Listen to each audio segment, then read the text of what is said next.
ನಮಸ್ತೆ ಕರ್ನಾಟಕ. ಇತ್ತೀಚಿನ ದಿನಮಾನಗಳಲ್ಲಿ ಬೆಂಗಳೂರು ಮಹಾನಗರದಲ್ಲಿ ವಾಯುಮಾಲಿನ್ಯವು ಅತಿ ಹೆಚ್ಚಾಗಿ ಕಂಡುಬರುತ್ತಿದ್ದು, ಇದಕ್ಕೆ ಪ್ರಮುಖ ಕಾರಣಗಳು ಅತಿ ಹೆಚ್ಚಾಗುತ್ತಿರುವ ವಾಹನಗಳ ಸಂಚಾರ, ದುರಸ್ತಿ ಕಾಮಗಾರಿಯಲ್ಲಿರುವ ಕಟ್ಟಡಗಳು ಹಾಗೂ ಕಾರ್ಖಾನೆಗಳು. ಇದರಿಂದಾಗಿ ವಾಯುಮಾಲಿನ್ಯವು ಅತಿ ಹೆಚ್ಚಾಗುತ್ತಿದ್ದು, ಇದರಿಂದ ಗಾಳಿಯ ಗುಣಮಟ್ಟವು ಕಡಿಮೆಯಾಗಿದ್ದು ಜನಸಾಮಾನ್ಯರಲ್ಲಿ ಆರೋಗ್ಯದ ಸಮಸ್ಯೆಗಳು ಕಾಣಿಸಿಕೊಳ್ಳುತ್ತಿವೆ. ಈ ಸಮಸ್ಯೆಗಳಿಗೆ ನಮ್ಮ ಬೃಹತ್ ಬೆಂಗಳೂರು ಮಹಾನಗರ ಪಾಲಿಕೆಯು ಹಲವಾರು ಕ್ರಮಗಳನ್ನು ಕೈಗೊಂಡಿದೆ. NCAP ಹಾಗೆ ಬೆಂಗಳೂರು ಮಹಾನಗರ ತ್ಯಾಜ್ಯ ವಿಲೇವಾರಿ ಘಟಕ ಹಾಗೂ BBMP ಅವರು ಹಲವಾರು ಕ್ರಮಗಳನ್ನು ಕೈಗೊಂಡಿದ್ದಾರೆ. ಇದ್ರ ಬಗ್ಗೆ ಜನಸಾಮಾನ್ಯರಲ್ಲಿ ಯಾವ ಥರ ಅರಿವಿದೆ ಮತ್ತು ಇದನ್ನ ಅವರಲ್ಲಿ ಯಾವ ಥರ ಐಡಿಯಾಗಳಿದೆ ಅಂತ ತಿಳ್ಕೊಳ್ಳೋಣ. ಜನಸಾಮಾನ್ಯರನ್ನು ಕೇಳೋಣ ಬನ್ನಿ. ನಮಸ್ತೆ. ನಮ್ಮ ಬೃಹತ್ ಬೆಂಗಳೂರು ಮಹಾನಗರ ಪಾಲಿಕೆಯವರು ವಾಹನ ಸಂಚಾರದಿಂದ ಆಗ್ತಾ ಇರೋ ವಾಯುಮಾಲಿನ್ಯ ಮತ್ತು ಕಸ ವಿಲೇವಾರಿ, ಘನತ್ಯಾಜ್ಯ ವಿಲೇವಾರಿ ಹಾಗೂ NCAP ಈ ಥರ ಹಲವಾರು ಕಾರ್ಯಕ್ರಮಗಳನ್ನ ಕೈಗೊಂಡಿದ್ದಾರೆ. ಇದರಿಂದ ವಾಯುಮಾಲಿನ್ಯನ ಕಡಿಮೆ ಮಾಡ್ಬೋದು ಅಂತೇಳಿ ಅವ್ರದ್ದು ಅನಿಸಿಕೆ ಇದೆ. ಇದ್ರ ಬಗ್ಗೆ ನಿಮ್ಮ ಅನಿಸಿಕೆ ಏನು, ನೀವೇನು ಹೇಳೋಕ್ಕೆ ಇಷ್ಟಪಡ್ತೀರಾ?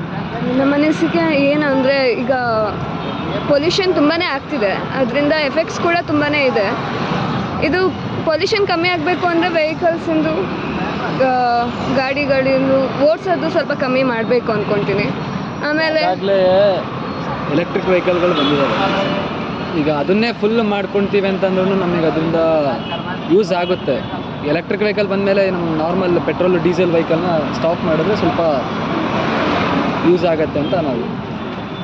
Okay, thank you sir. ಓಕೆಲ್ಲ, ನಮಸ್ತೆ ಸರ್. ಹಾಂ, ನಮಸ್ತೆ ಸರ್. ನಮ್ಮ ಬೃಹತ್ ಬೆಂಗಳೂರು ಮಹಾನಗರ ಪಾಲಿಕೆಯವರು ಈ ಕಸ ವಿಲೇವಾರಿ ಮತ್ತು ವಾಯುಮಾಲಿನ್ಯ ತಡೆಗಟ್ಟಕ್ಕೆ ಹಲವಾರು ಕ್ರಮಗಳನ್ನ ಇದರೊಳಗಡೆ ಕೈಗೊಂಡಿದೆ ಸರ್, ಮತ್ತು ಮುಂದೆನೂ ಕೈಗೊಳ್ಳೋದಕ್ಕೆ ನೋಡ್ತಾ ಇದ್ದಾರೆ. ವಾಯುಮಾಲಿನ್ಯ ಮತ್ತು ಈ ಕಾರ್ಖಾನೆಗಳ ಬಗ್ಗೆ ನೀವೇನು ಹೇಳೋಕ್ಕೆ ಇಷ್ಟಪಡ್ತೀರಾ ಸರ್? ನಿಮ್ಮ ಸಲಹೆ ಏನು? ನೀವು BBMP ಅವರಿಗೆ ಏನು ಸಲಹೆ ಕೊಡೋಕ್ಕೆ ಇಷ್ಟಪಡ್ತೀರಾ ಸರ್? ಆ್ಯಕ್ಚುಲಿ ಈಗ ನಾವು BBMP ಕೆಲವೊಂದು ಯೋಜನೆಗಳನ್ನು ಜಾರಿಗೆ ತರ್ತಾ ಇದೆ. ಇಂಥ ನಾವು ಸಂದರ್ಭ ನೋಡಿದಾಗ ಈಗ ವರ್ಲ್ಡಲ್ಲಿ ಹೈಯೆಸ್ಟ್ ಪಾಪ್ಯುಲೇಷನ್ನು ನಮ್ಮ ಇಂಡಿಯಾದಾಗಿದೆ, ನಂಬರ್ 1 ಆಗಿದೆ. ಹಾಗಾಗಿ ಈ BBMP ಕೆಲವೊಂದು ಕ್ರಮಗಳನ್ನು ದಿನದಿಂದ ದಿನಕ್ಕೆ ಸ್ವಚ್ಛತೆ ಬಗ್ಗೆ ಆಗಿರ್ಬೋದು, ವಾಯುಮಾಲಿನ್ಯ ನಿಯಂತ್ರಣದ ಬಗ್ಗೆ ಆಗಿರ್ಬೋದು ಅನೇಕ ಕ್ರಮಗಳನ್ನು ಕೈಗೊಳ್ತಾ ಇದೆ. ಹಾಗಾಗಿ ಸ್ವಚ್ಛತೆಗೆ ಸಂಬಂಧಪಟ್ಟಂತೆ ಈಗ ಇದು ಸ್ವಚ್ಛ ಭಾರತ್ ಅಭಿಯಾನ ಯೋಜನೆ 2015ರಲ್ಲಿ ಜಾರಿಗೆ ಬಂತು. ಬಟ್ ಯೋಜನೆಗಳು ಏನೇ ಅಧಿಕೃತವಾಗಿದೆ, ಬಟ್ ಆ ಜಾರಿಗೆ ತರುವಲ್ಲಿ ಕೆಲವೊಂದು ಎಡವಟ್ಟುಗಳಾಗಿದೆ. ಹಾಗಾಗಿ ಪಾಪ್ಯುಲೇಷನ್ಗೆ ಅನುಗುಣವಾಗಿ ಸ್ವಚ್ಛತೆ ನಡೀತಿದ್ರು ಕೂಡ ದಿನದಿಂದ ದಿನಕ್ಕೆ, ಬಟ್ ಅದು ಇದಾಗ್ತಿಲ್ಲ, ಸಫಿಷಿಯೆಂಟ್ ಆಗ್ತಿಲ್ಲ. ಹಾಗಾಗಿ ಸರ್ಕಾರ ಏನು ಮಾಡಬೇಕಪ್ಪ ಅಂದರೆ ಈ ಘನ ತ್ಯಾಜ್ಯಗಳನ್ನು ಒಂದು ಕಡೆ ವಿಲೇವಾರಿ ಮಾಡುವಂಥದ್ದು, ಅವುಗಳನ್ನು ಪುನರ್ಬಳಕೆ ಮಾಡುವ ರೀತಿಯಲ್ಲಿ ನಿಟ್ಟಿನಲ್ಲಿ ಕ್ರಮಗಳನ್ನು ಕೈಗೊಳ್ಳಬೇಕು. ಎಕ್ಸಾಂಪಲ್ ಈಗ ಯಾವುದೋ ಆಂಧ್ರ ಪ್ರದೇಶದಲ್ಲಿ ಪ್ಲಾಸ್ಟಿಕ್ ಇತ್ತು, ಆ ಪ್ಲಾಸ್ಟಿಕ್ಕನ್ನು ಬಳಕೆ ಮಾಡಿ ಯಾರೋ ಒಬ್ಬರು ಪ್ರೊಫೆಸರ್ ಏನು ಮಾಡಿದರು, ಪೆಟ್ರೋಲಿಯಂ ಇರುತ್ತಲ್ಲ, ಪೆಟ್ರೋಲನ್ನು ತಯಾರಿಸುವಂಥ ನಿಟ್ಟಿನಲ್ಲಿ ಕ್ರಮವನ್ನು ಕೈಗೊಂಡರು. ಅದೇ ರೀತಿಯಾಗಿ ವಾಹನಗಳ ದಟ್ಟಣೆ ಅನ್ನುವಂಥದ್ದು ಏನಾಗ್ತಿದೆ, ದಿನದಿಂದ ದಿನಕ್ಕೆ ಹೆಚ್ಚಾಗ್ತಿದೆ ಅಲ್ವಾ. ಕಾರ್ಬನ್ ಮಾನಾಕ್ಸೈಡ್ ಆಗಿರ್ಬೋದು, ಕಾರ್ಬನ್ ಡೈಆಕ್ಸೈಡ್ ಆಗಿರ್ಬೋದು.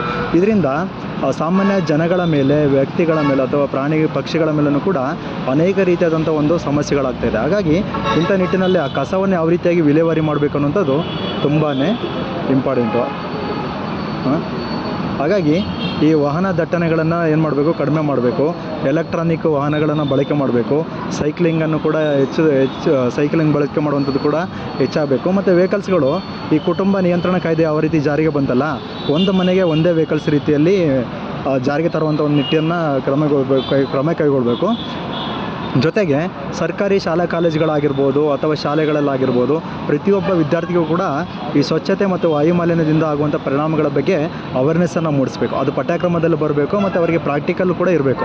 ಒಂದು ಥಿಯರಿ ರೂಪದಲ್ಲಿ, ಪ್ರಾಕ್ಟಿಕಲ್ ರೂಪದಲ್ಲಿ ಒಂದು ಇದ್ದರೆ ಅದು ಸಕ್ಸಸ್ ಆಗುತ್ತೆ. ಈ ರೀತಿಯಾಗಿ ಇನ್ನೂ ಅನೇಕ ಯೋಜನೆಗಳನ್ನು ಕೂಡ ಸರ್ಕಾರ ಜಾರಿಗೆ ತಂದರೆ ವಾಯುಮಾಲಿನ್ಯ ನಿಯಂತ್ರಣ ಮಾಡ್ಬೋದು ಮತ್ತು ಕಸ ವಿಲೇವಾರಿ ಬಗ್ಗೆ ಸ್ವಚ್ಛತೆಯನ್ನು ಕೂಡ ಕಾಪಾಡ್ಬೋದು. Thank you. ಓಕೆ, ಧನ್ಯವಾದಗಳು ಸರ್.